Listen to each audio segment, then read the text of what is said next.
He was 17 years old when the laughter started, and it never really stopped. The training hall in Seoul's outskirts smelled like sweat and old wood, and Choi Yansung stood in the corner where nobody wanted to spar with him.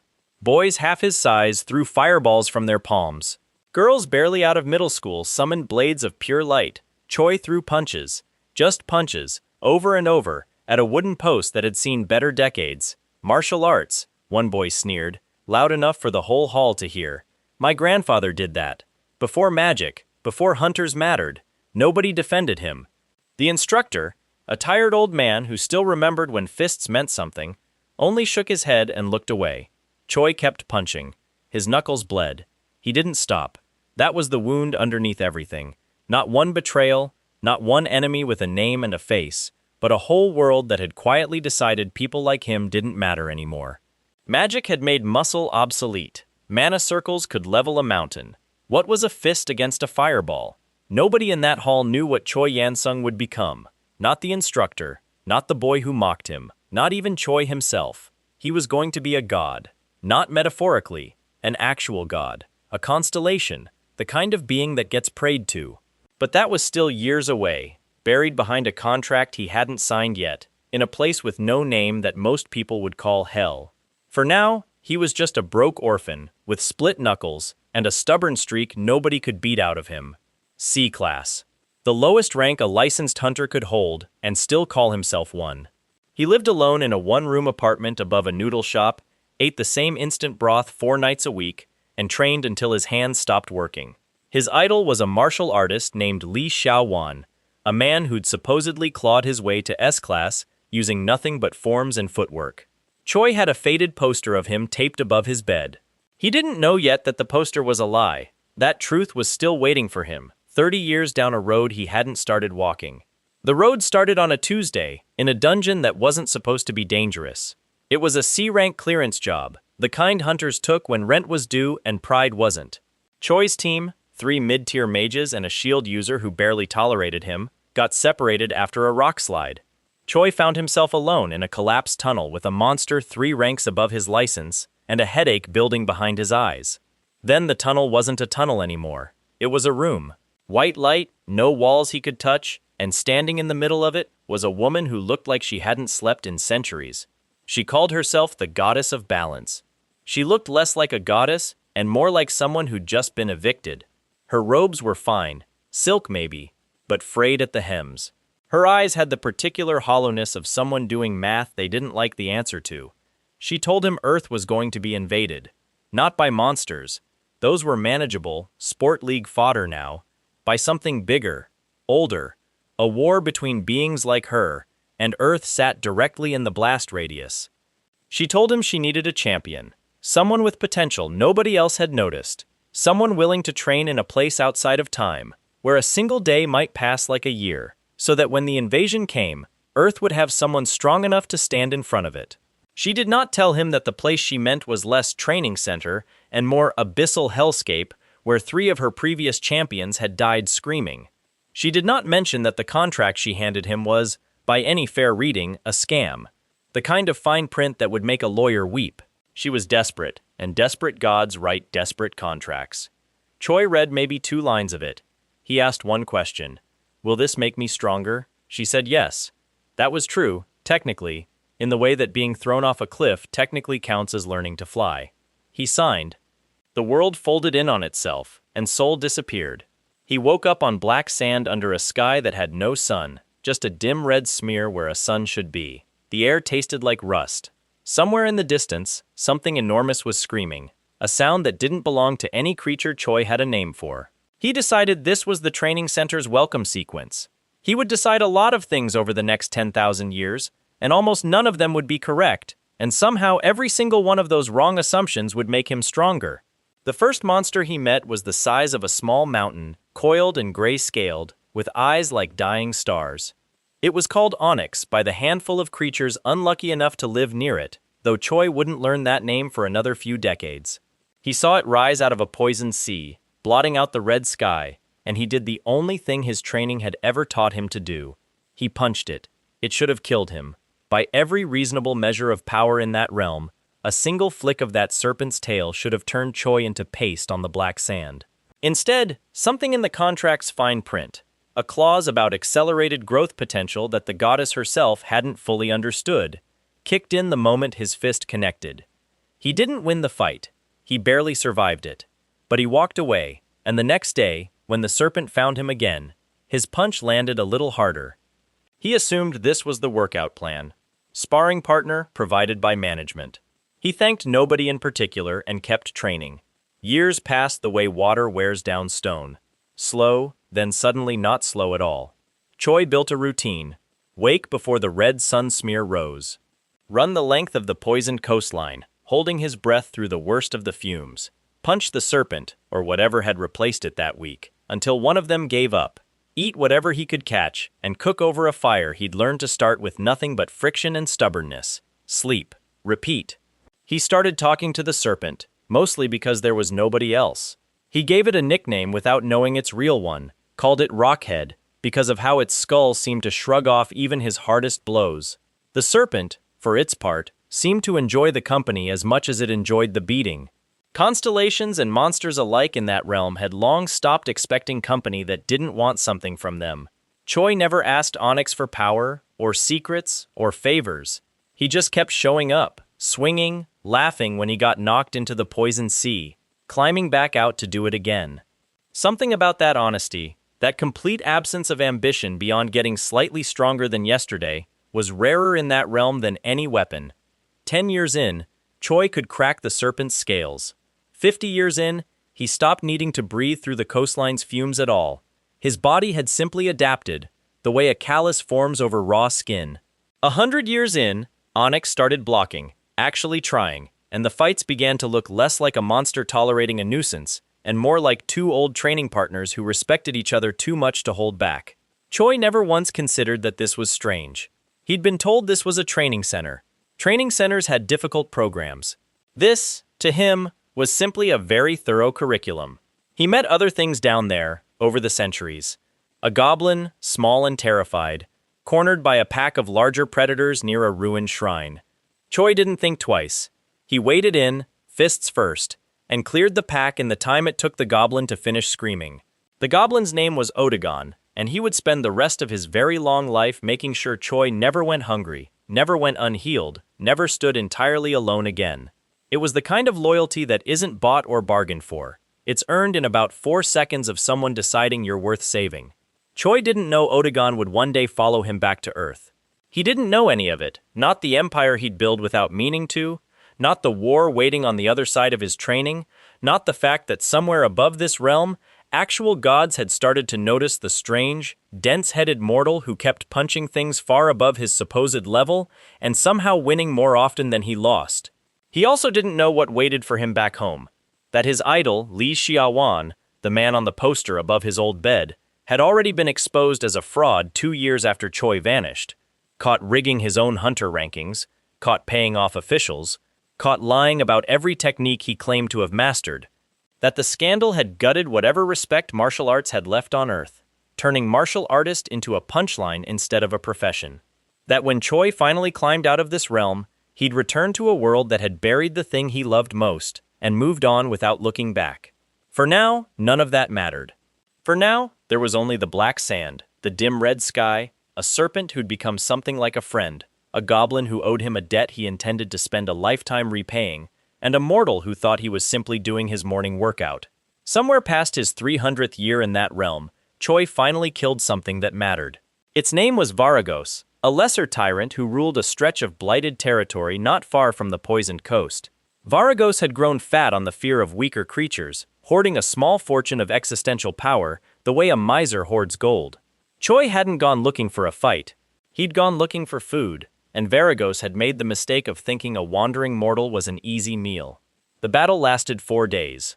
Choi lost count of how many times he was thrown, burned, or buried under falling rock. He remembered, vaguely, the specific ache of a rib re-breaking after it had only just healed. He remembered laughing anyway, because by that point pain had stopped meaning stop and started meaning almost there. When Varagos finally fell, something shifted in Choi that he didn't have words for. A pressure behind his sternum, warm and vast, like a second heartbeat learning to beat in time with the first. He didn't know it yet, but that was the moment existential power, the actual currency of gods, began flowing into him for the first time. He'd taken his first real step toward becoming something the realm itself would eventually have to reckon with. He assumed he'd just gotten a really good night's sleep. That was, more or less, how Choi Yansung spent his first few centuries in the abyss, mistaking a slow, brutal ascension to godhood for a rigorous but ultimately reasonable training program.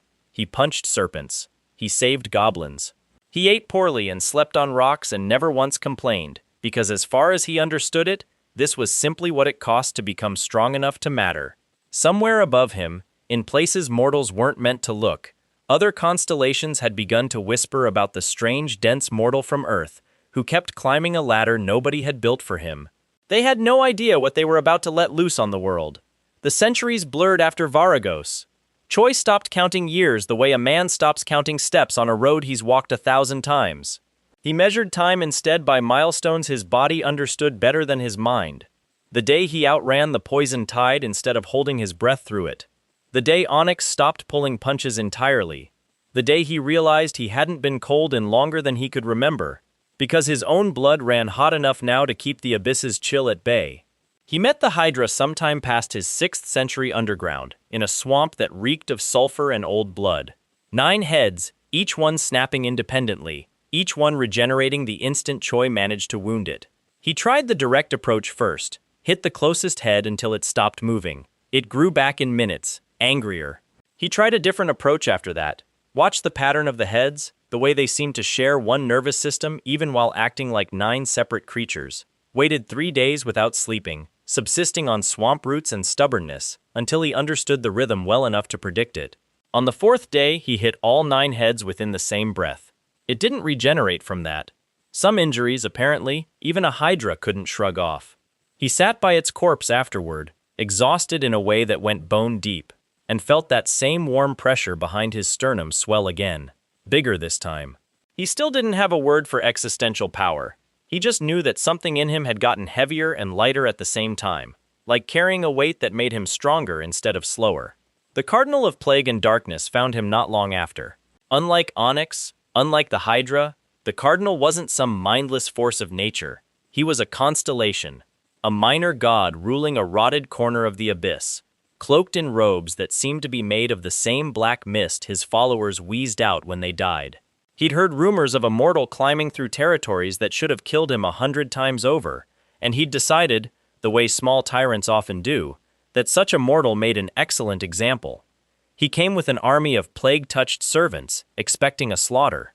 Choi, 3 days off, no sleep and running mostly on the leftover adrenaline from the Hydra, waded into that army the same way he'd waded into the goblins' attackers all those centuries back, without hesitation, without calculation, just forward motion and fists that had, by this point, cracked the scales of something the size of a mountain. The servants fell in droves. The Cardinal, watching his own army get dismantled by something that should have been beneath his notice, made the second mistake of his long life. He stepped into the fight himself. It was not close. The Cardinal had power, real power, the kind that came from centuries of worship and careful hoarding. But power without the instinct to use it well is just a bigger target, and Choi had spent 600 years learning how to read an opponent's next move before they'd finished deciding on it. The Cardinal ended the fight on his knees, plague mist robes torn, voice cracking as he offered Choi anything: territory, servants, secrets, in exchange for his life. Choi didn't want any of it. He'd never wanted any of it. He told the Cardinal to leave the swamp's remaining creatures alone and walked away, and the Cardinal, humiliated in a way few constellations ever recovered from, spent the next several centuries telling anyone who'd listen about the mortal monster who'd broken him without even trying. It was around this point, nobody could say exactly when, least of all Choi himself, that he stopped being a mortal in any way that mattered. He didn't feel a lightning bolt moment. There was no ceremony, no voice from the heavens declaring him ascended. It happened the way a pot of water reaches boiling, slow, invisible, and then suddenly undeniable. One day he simply understood things he had no business understanding. The layout of dimensions he'd never visited, the faint pull of worship from creatures who'd started leaving offerings at the edge of his territory without him asking for any. He could feel the abyss itself, Distantly, the way a man feels the walls of a room in the dark. He was a constellation. Somewhere along the last several centuries of punching monsters he'd mistaken for gym equipment, Choi Yansung had become a god. He decided this probably meant his training program had reached an advanced tier. Word spread through the upper tiers of the abyss the way scandal spreads through a small town. Fast, exaggerated, impossible to stop. A new constellation, one nobody had properly appointed or blessed, had clawed his way up from mortal flesh through nothing but repetition and an apparently bottomless capacity for pain. Some gods found this fascinating. Others found it deeply insulting. A few, wiser than the rest, understood it was a warning. 2 constellations reached out to him before the decade was through, and neither one did so with hostility. The first called herself the Constellation of Dreams and Greed, a strange mercurial being who ruled a domain built from the wants of mortals and monsters alike. She found Choi's rise entertaining in a way she couldn't quite articulate, a mortal who wanted for nothing except to be stronger tomorrow than he'd been today, untouched by the greed that defined nearly everyone else she'd ever met. She offered him an alliance, the kind gods make when they'd rather have someone as a friend than discover what he's like as an enemy. Choi, who understood alliances about as well as he understood the concept of existential power, agreed mostly because she seemed friendly and didn't ask him to fight anything. The second was a great cat, ancient and slow-moving, who ruled a domain of lava and magma far to the south of Choi's usual training grounds.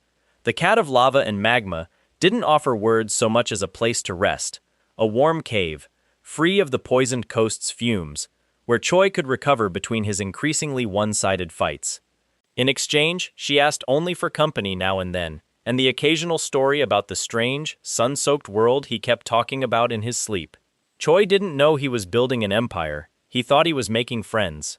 Somewhere above all of it, unseen and unspoken of, the goddess of balance kept watch on the mortal she'd tricked into her contract.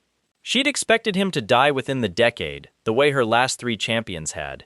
Instead, she watched him climb past every constellation she'd hoped he'd merely survive, and with each passing century, her cautious optimism curdled slowly into something closer to terror. She had created, by accident, through a scam contract and a desperate lie, something the abyss itself hadn't seen in an age. She began to wonder, quietly, what would happen when he finally found out. He found out sooner than she expected, though not from her. It was Odegon who first called him something other than friend, or the strong one.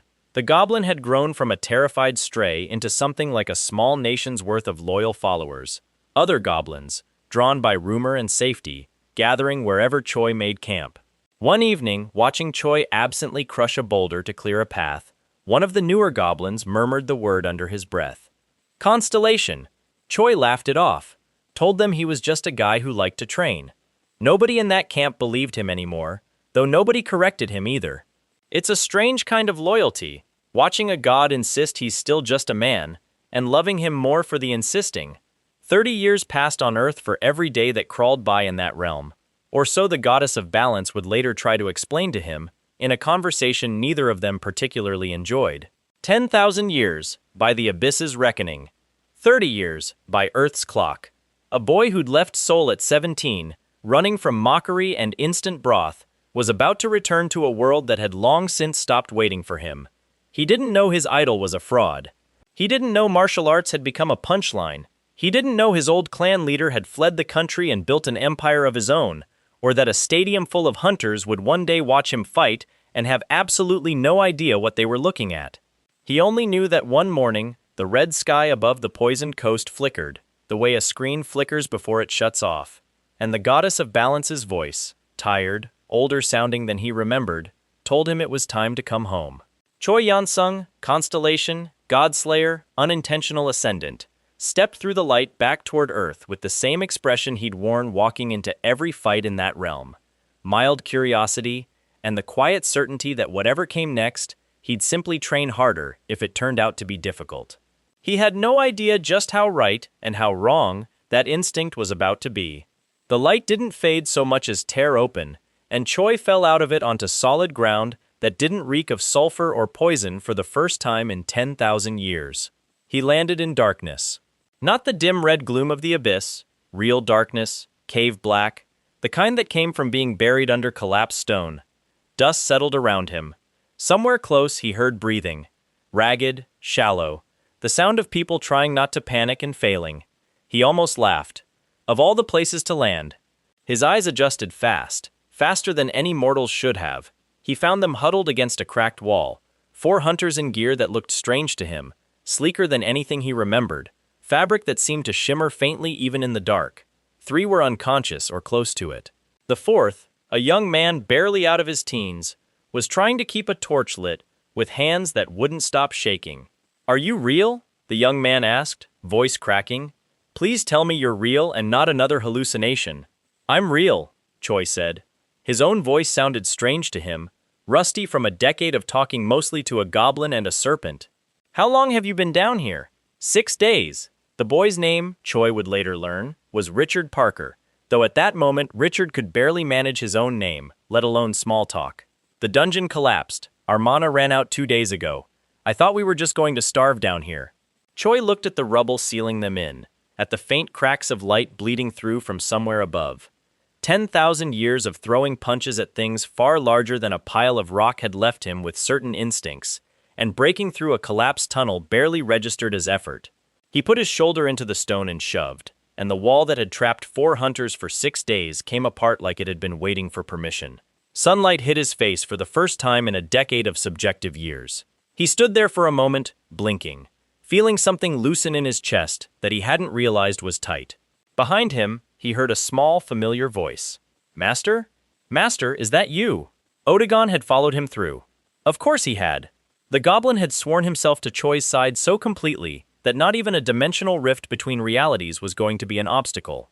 He looked exactly the way Choi remembered him, if a little more weathered, clutching a satchel of supplies he'd apparently packed on instinct the moment the light opened. "I told you," Choi said, hauling the small goblin up into a rough one-armed hug. "You didn't have to come." "With respect, Master, you say a great many things I choose not to listen to." Richard Parker, still trying to process the goblin, the miraculous rescue, and the man who'd apparently punched through solid stone without breaking a sweat, made a small, strangled noise. Are you a hunter? What rank? What clan?" Choi considered the question. He hadn't thought about his hunter license in 10,000 years. "C-class," he said. "Last I checked." Richard looked at the shattered wall, at the goblin, at the man who'd just described himself as barely licensed, and decided that questioning the universe any further was above his pay grade. Getting the hunters to a hospital was simple enough. Choi carried 2 of them himself, ignoring the stares from the emergency responders who arrived at the dungeon site expecting corpses, and instead found 4 survivors and a stranger who didn't seem to understand why everyone was staring at him. It was only once the adrenaline faded, once Richard and his team were stabilized and Choi found himself standing alone on a Seoul street for the first time in 3 decades, that the world's changes started to sink in. The first thing he noticed was the skyline. Buildings that hadn't existed when he left now scraped a sky crowded with floating advertisement drones. The second thing he noticed was a massive screen mounted on the side of a tower, broadcasting something that looked, impossibly, like a sporting event. Hunters in sleek armor, dueling in an arena, crowds screaming louder than anything he remembered from actual monster raids. He asked a passerby what he was looking at. The man gave him a look reserved for tourists and lunatics. "UHC prelims, man. Where have you been?" Where had he been? Choi didn't have an answer that wouldn't get him committed. He found Odegon a quiet corner to wait in. The goblin drew stares, but fewer than Choi expected. Apparently 30 years of magical advancement had made strange creature accompanying a hunter less shocking than it used to be, and went looking for the one thing he'd clung to through every one of those 10,000 years underground. A poster, faded and cheap, of a man named Li Xiaowan, his idol. The reason he'd ever picked up martial arts instead of giving up and learning to sling fireballs like everyone else. He found the answer in a public information terminal outside a convenience store, the kind that scrolled news headlines for anyone who bothered to glance up. Martial Arts Federation dissolved. Scandal aftermath 5 years later. He read it twice before the words settled. Li Xiaowan, his Li Xiaowan, the man whose forms he'd memorized from grainy video, whose supposed S-class ranking had been the entire reason a broke orphan believed fists could still matter in a world of magic, had been exposed.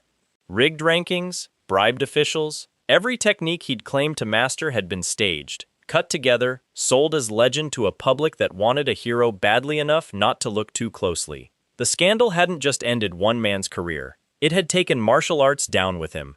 Within 2 years of the exposure, federations folded, gyms closed. An entire discipline, already treated as a quaint relic next to magic, had been buried under the weight of one fraud's ego. Choi stood in front of that terminal for a long time.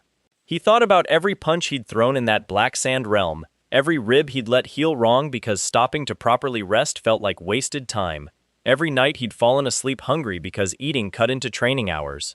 He'd done all of it, in some small stubborn part of himself, because he believed he was walking a path someone else had proven meant something. The path had been a lie the entire time. He didn't cry. He wasn't built that way. Not after 10,000 years of treating pain as a Tuesday. But something in his chest went very quiet and very cold, and he stood there a long moment letting it settle before he made himself move again.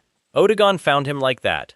Didn't ask what was wrong, just stood beside him, small and steady, until Choi's breathing evened out on its own. "I don't need him to have been real," Choi said finally. More to himself than to the goblin. "I just needed the fists to matter." "They matter, master." Odegon's voice was quiet, certain. "I watched you break a mountain range with them.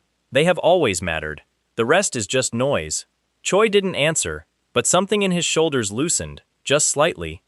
Finding Huang took less effort than he expected, and considerably more effort than he wanted. Gyeongyang Huang had been Choi's clan leader once. Back when Choi was 17 and Huang was barely older, running a small, struggling martial arts clan out of a converted warehouse on Seoul's outskirts. Choi remembered him as thin, stern, always one bad season away from having to close the clan's doors for good. He remembered Huang fleeing the country not long before Choi took the goddess's contract, some falling out with the Martial Arts Federation, some debt Huang refused to explain. The name that came up now, when Choi asked around, wasn't Gyeongyang Huang, the failed clan leader. It was Dragon Hang, S-rank hunter and CEO, a name attached to half the corporate towers in 3 countries and a private security empire that made small nations nervous. Choi found the address of Hang's Seoul office and walked in wearing clothes Odegon had scrounged from a charity donation bin, looking, by any reasonable measure, like a vagrant who'd wandered into the wrong building. The receptionist tried to have him removed. Security tried harder. Choi didn't fight any of them, just stood there, immovable as a mountain, insisting with maddening calm that Gyeongyang Huang would want to see him. It was Huang himself who came down, drawn by the commotion, expecting some deranged fan or a corporate rival's stunt. He stopped 3 feet from Choi and went very, very still. "Yansung? You got old," Choi said, which was, in fairness, the first thing that came to mind. Huang's composure, the kind that had weathered board meetings and hostile takeovers and 30 years of building an empire from nothing, cracked entirely. He crossed the remaining distance and pulled Choi into a crushing hug, the kind 2 people give each other when one of them was supposed to be dead and isn't. "You disappeared," Huang said, voice rough. 30 years. We held a memorial." "I held a memorial for you, you absolute idiot. I was training. For 30 years? Longer than that, actually, but it's complicated." Huang studied him. Really studied him, the way old friends do when they're trying to reconcile the person in front of them with the one they remember. Whatever he saw in Choi's eyes, in the new stillness underneath his familiar bluntness, made him go quiet for a moment. "You're different," Huang said finally. "I'm stronger," Choi said, which was true, if wildly understated. Huang laughed, short and disbelieving, and clapped him on the shoulder hard enough that a mortal might have staggered. Choi didn't move an inch, and Huang's eyes flickered, just for a second, with something like suspicion, quickly buried under 30 years of practiced composure. "Come upstairs," Huang said instead. "You look like you haven't eaten in a decade. Closer to 10,000 years, honestly." Huang decided, wisely, not to ask what that meant. Not yet. Over the following days, Huang filled in the gaps Choi's brief public terminal reading hadn't covered. The world hadn't just moved on from martial arts. It had reorganized itself entirely around a new kind of hero. Hunters weren't soldiers anymore, not really. Dungeon incursions still happened, still needed clearing, but the real currency of fame and fortune had shifted toward the UHC, the United Hunter Circuit, a televised sports league where top hunters fought curated, sanitized battles for sponsorships and adoring crowds. Real danger still existed, buried underneath the spectacle, But most people had stopped thinking about hunting as survival and started thinking about it as entertainment. You'll want to register, Huang told him, sliding a tablet across his desk, with hunter forms already pulled up. You're technically still C-class, if your license didn't lapse, might be able to fast-track a re-evaluation given. He gestured vaguely at Choi, at the general aura of a man who'd apparently strolled out of a collapsed dungeon carrying two unconscious hunters like grocery bags. Given what? Given that Richard Parker's rescue is already all over 3 different hunter forums, and half of them think you're either a B-class nobody who got lucky or an S-class veteran hiding your identity for some tax reason. Huang's eyes narrowed, sharp and assessing in a way that reminded Choi this was a man who'd built an empire on reading people correctly. Which one is it, Yansung? Choi thought about 10,000 years of punching gods, about the warm, vast pressure still settled behind his sternum, about existential power he barely understood the shape of yet. Neither, he said. It's complicated. Huang studied him a moment longer, then let it go. For now, the way a good friend does when he senses a story he isn't ready to hear yet. Fine, complicated works. But you're entering the UHC prelims. I'll sponsor you myself if I have to. I don't care about sports. You don't have to care. Huang's grin turned sharp, businesslike, the CEO surfacing over the old friend. You care about people knowing martial arts still matters. This is how you make them watch. Choi looked at the tablet, at the registration form, at 30 years of a world that had buried the thing he loved and moved on without a backward glance. Somewhere behind his ribs, that cold, quiet place from the terminal outside the convenience store stirred. Just slightly. Fine, he said. Sign me up. He had no idea that within a year, stadiums would be chanting his name, that gods hiding in plain sight on Earth would start quietly reconsidering their opinion of mortals, or that the crowd cheering for an underestimated B-class rookie had absolutely no idea they were watching a Constellation warm-up. The UHC preliminary arena in Seoul held 60,000 people, and every one of them had come expecting the same 3 names to dominate the bracket. Choi Yansung wasn't one of those names. He'd been slotted in as a wildcard entry, sponsored under Huang's company banner, his official rank still sitting at C-class because nobody had gotten around to re-evaluating a hunter who'd technically been missing, presumed dead, for 3 decades. The commentators, when his name flashed on the bracket screen, mispronounced it twice and moved on without much interest. Martial arts specialist, one of them said, in the tone people use for things they consider charmingly outdated. Haven't seen one of those enter the circuit in years. Should be a quick first round. His first opponent was a B-class mage named Do-yoon, a lanky 20-something with a following of 500,000 and a signature move involving chained ice spikes. Do-yoon had cleared his last 3 prelim matches without taking a hit. He walked into the arena, grinning at the cameras, already rehearsing his victory pose. The match lasted 4 seconds. Choi crossed the distance between them before Do-yoon's first ice spike had fully formed, and one open palm strike to the chest sent the mage skidding across the arena floor and into the barrier wall, unconscious before he hit it. The crowd went silent in the particular way 60,000 people go silent when they've just watched something they don't have a framework for. Then it exploded into noise. The clip went viral within the hour, not because Choi had won, but because of how thoroughly, effortlessly, one-sided it looked. No flashy skill activation. No visible mana signature at all, which several analysts pointed out on air, sounding faintly alarmed. Just a man walking forward and a fight ending. Choi didn't watch the replay. He didn't much care about the noise. He cared that Huang had been right about one thing. The crowd chanting his name after that fight sounded a lot like the world remembering fists could matter. His next 4 matches went similarly. A duelist who specialized in illusion magic never got the chance to cast a second spell. A tank-class hunter built like a small building barely managed to raise his shield before Choi was already past it.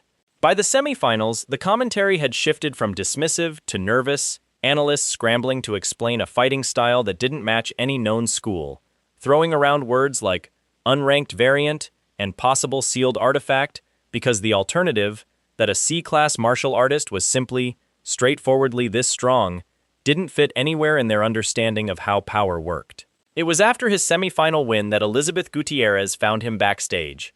She was Icaros clan, tank class, the kind of hunter who'd built her reputation on being immovable, quite literally, given her specialty was absorbing and redirecting force. She was also, by reputation, one of the most insufferably arrogant S-rank prospects the circuit had seen in years, and she found Choi leaning against a hallway wall, looking profoundly unbothered by the fact that he'd just ended a top-ranked Hunters tournament run in under 10 seconds. "You're going to lose in the final," she said, by way of introduction. "Maybe," Choi said. "Not maybe. Definitely. Whatever gimmick you're running, it won't work against real power." She looked him over, unimpressed. The way people look at something they've already decided isn't worth their attention. Martial arts. Cute. But mana wins wars, not fists. Choi thought about a 9-headed hydra, about a cardinal who'd begged for his life, about a serpent the size of a mountain that had eventually, grudgingly, started calling him a friend. "Sure," he said, and left it at that, because arguing with someone who hadn't earned the right to be humbled yet felt like a waste of breath he'd rather spend training. Elizabeth's scowl deepened, though something in his total lack of reaction seemed to bother her more than an argument would have. She didn't know it yet, but she'd remember this exact hallway conversation in a few months, right around the time she'd be apologizing to him with considerably more sincerity. The UHC final never happened, not in the way anyone expected. 2 nights before the championship match, Huang pulled Choi aside with the particular tightness in his voice that Choi remembered from 30 years ago, back when the clan's finances were bad enough to keep Huang awake at night. "There's an auction happening," Huang said. "Underground. Illegal artifacts, some of them dangerous enough that the Hunter Association would shut the whole thing down if they knew the location. I've got a contact who says something's going up for sale that shouldn't exist, an artifact that's been pinging as Constellation tier. And you're telling me this because your particular skill set doesn't set off detection wards, and everyone else I'd send in would get flagged in the first 5 minutes. Huang's jaw tightened. "And because I have a bad feeling about who's backing this auction." The bad feeling turned out to be well-founded. The auction was held in a converted shipping warehouse on the edge of the city, glamored to look abandoned from the outside and lined with wards on the inside, expensive enough to fund a small nation. Choi walked in wearing a suit Odegon had insisted made him look appropriately mysterious, which mostly meant it didn't fit properly, and Choi didn't care. The artifact for sale sat behind reinforced glass, a jagged shard of crimson stone that pulsed faintly, like something breathing. Choi felt it the moment he stepped into the room, a low, familiar hum of existential power radiating off it. Not Constellation tier exactly, Constellation adjacent. A fragment of something that had once belonged to a god. He didn't get the chance to inspect it closer. The lights cut, the wards flared red, and 6 armed figures dropped from the warehouse rafters, moving with the coordinated brutality of hired muscle who'd done this before. "Compliments," one of them said, voice distorted through a mask. "Of the warrior of madness and blood." Panic spread through the auction floor immediately. Wealthy buyers screaming, security guards scrambling, someone knocking over a table of smaller artifacts in their rush toward the exits. Choi didn't move toward the exits. He moved toward the 6 armed figures, because that was, and had always been, the only direction that ever made sense to him. The first one swung a blade wreathed in dark fire, the kind of weapon that should have taken Choi's arm off at the elbow. He caught the blade between 2 fingers, twisted, and the man's own momentum sent him face first into the warehouse floor. The second came from behind. Choi didn't turn, just drove an elbow backward without looking, connecting with enough force to lift the man off his feet. By the third opponent, the remaining attackers had started to hesitate, the particular hesitation of people realizing the numbers weren't in their favor no matter how they'd been briefed. Choi didn't give them time to reconsider their employment choices.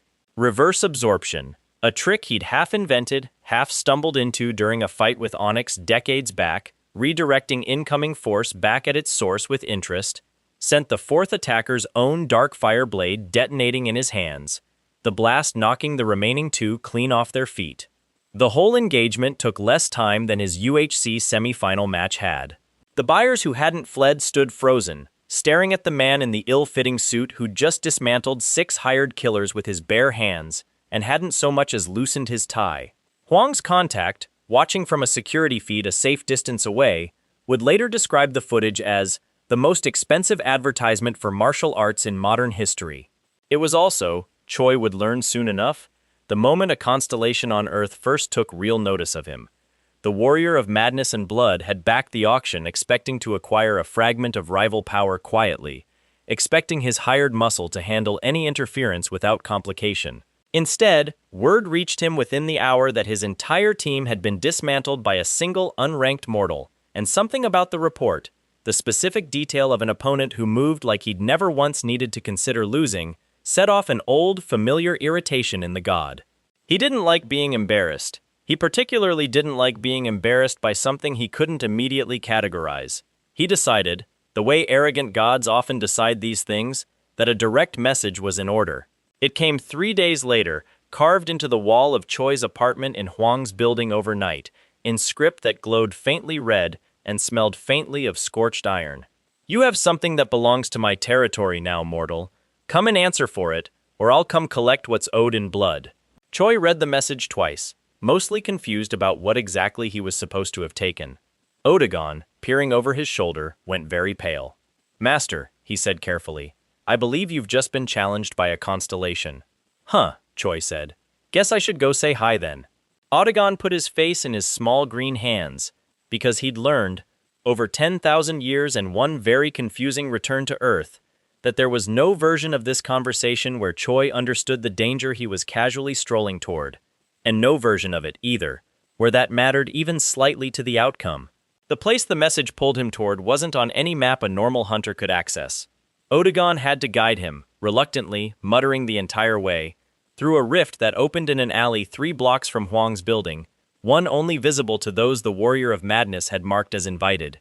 They stepped through into a fortress carved from black rock and dried blood, banners of some ancient war still hanging in tatters from towers that scraped a sky the color of a fresh bruise.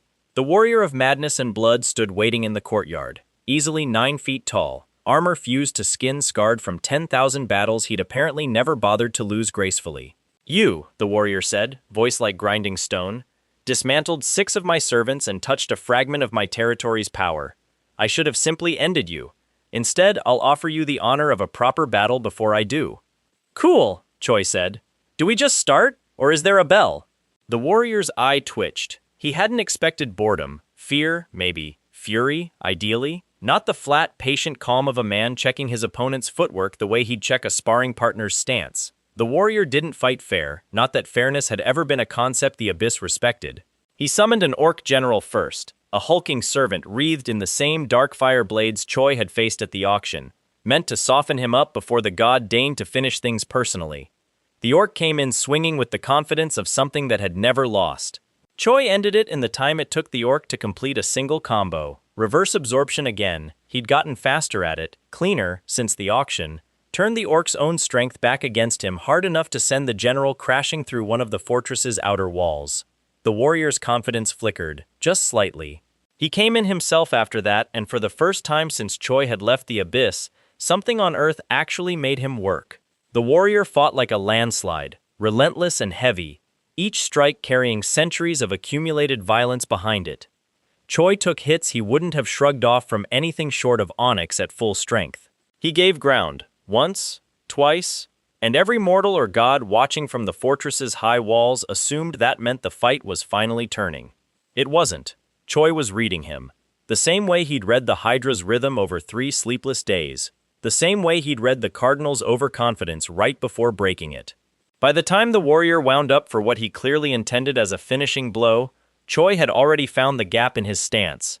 The half-second of overextension a being who'd never truly been challenged had never bothered to fix.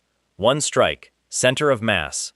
The warrior of madness and blood, veteran of 10,000 years of conquest, hit the courtyard floor hard enough to crack the ancient stone beneath him, and didn't get back up. The fortress went silent. Somewhere in the towers, servants who'd spent centuries fearing their master's temper watched him lie there, beaten by a mortal who hadn't even bothered to look angry doing it.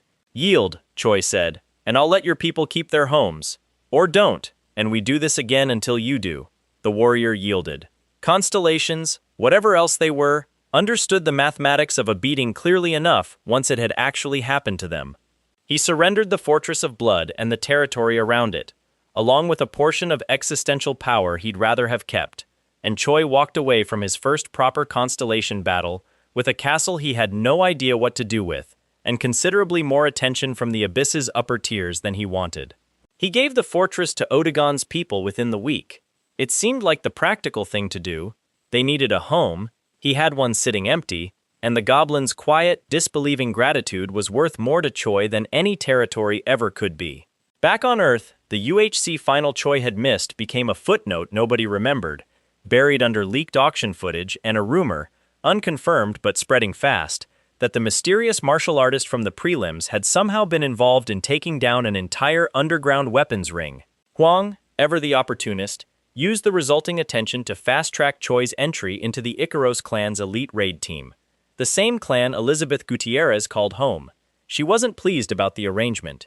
"You lost your final by forfeit," she informed him during his first team briefing, arms crossed, radiating the specific contempt of someone who considered herself the room's actual authority. "And now you're just here, on my team." "Guess so," Choi said. The rest of the elite team filled in around them over the following weeks. Anthony among them, a magic user with a following built entirely on main character energy, and a habit of narrating his own battles as though invisible cameras were always rolling. He took one look at Choi's C-class designation and decided, instantly and with great confidence, that he'd found the team's designated liability. Their first joint dungeon run disabused him of that notion quickly. It was a high-tier illusion dungeon, the kind designed to fracture a team's confidence before it fractured their bodies. False enemies, false allies, entire floors built from a hunter's worst fears given shape. Anthony walked in expecting to carry the team through sheer talent.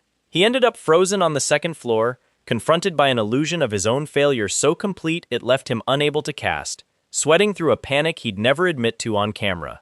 Choi found him like that, shoved past the illusion with the same casual disregard he'd once shown an actual Hydra, and hauled Anthony bodily out of the collapsing floor before the dungeon's construct could do worse than bruise his ego.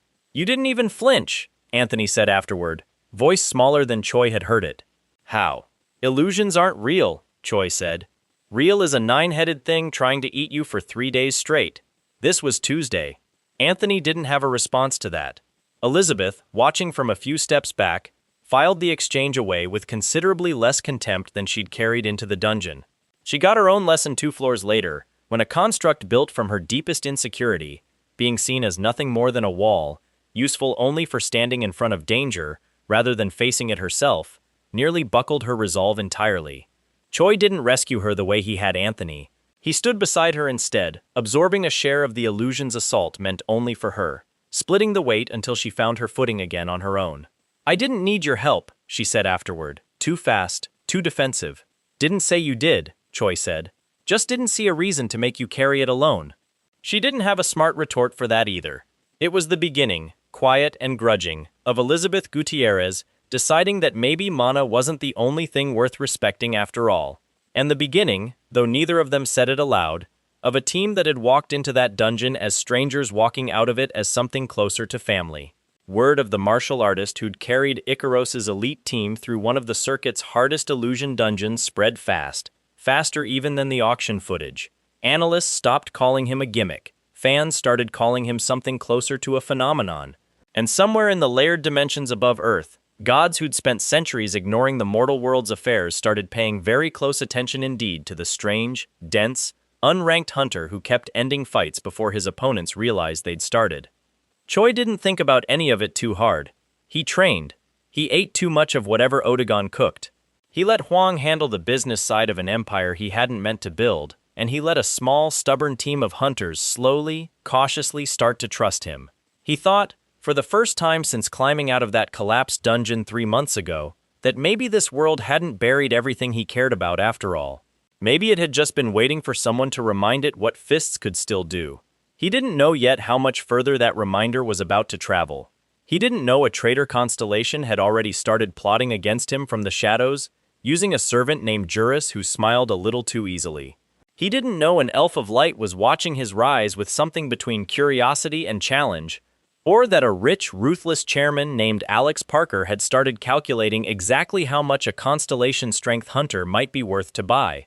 All he knew, 3 months into a new life he was still learning the shape of, was that his team had a spar scheduled in Korea, an old friend of Huang's, a courtesy match meant to be nothing more than good publicity before the next tournament cycle.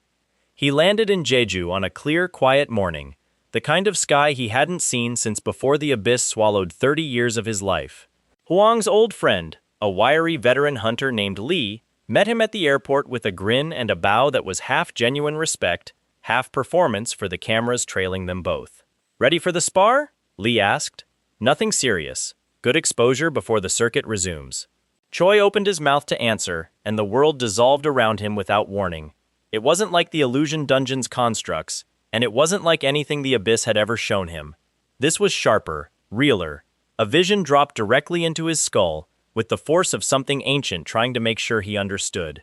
He saw Jeju's coastline, the same one he was standing near, split open by a wave that shouldn't have existed, a shape rising out of the water taller than any building on the horizon, scaled and endless, coiling around the airport's runway like a snake closing a fist.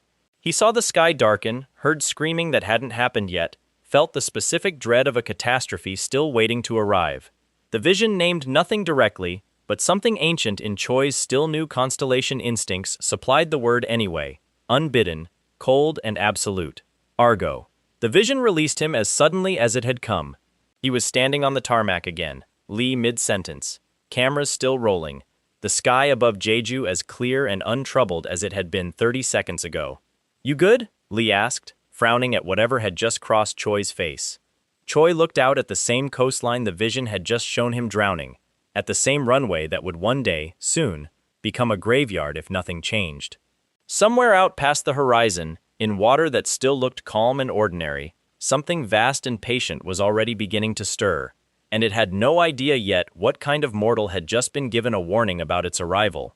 "Yeah," Choi said quietly. "I'm good." He wasn't looking at Lee anymore. He was looking at the sea,